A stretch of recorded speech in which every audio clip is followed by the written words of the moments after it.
似好耐冇測過金牛座，我哋今日測下金牛座。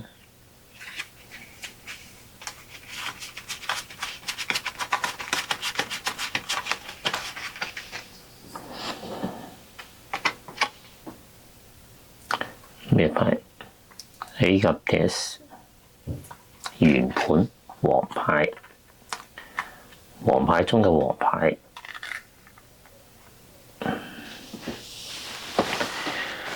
我睇下金牛座嘅朋友，睇個色彩嘅搭配，藍綠色，綠色代表一個和平，藍色代表一個穩定，淺綠同淺紅嘅搭配，佢代表一個穩定之中有少少嘅活潑同激情。整張塔羅牌俾人感覺，我今日感覺到佢係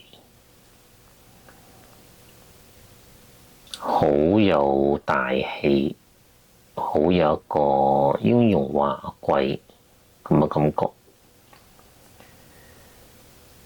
佢安排事情安排到井井有條，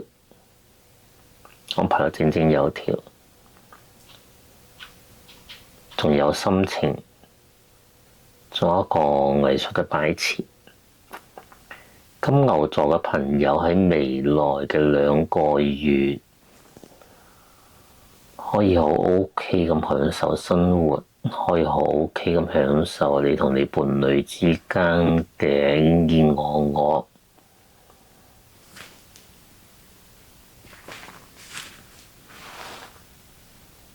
仲睇到一個比較良性嘅循環，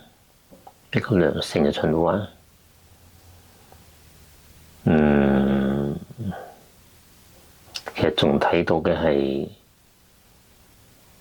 你裝飾，有心情裝飾，代表你未來2個月同伴侶嘅關係非常之 OK。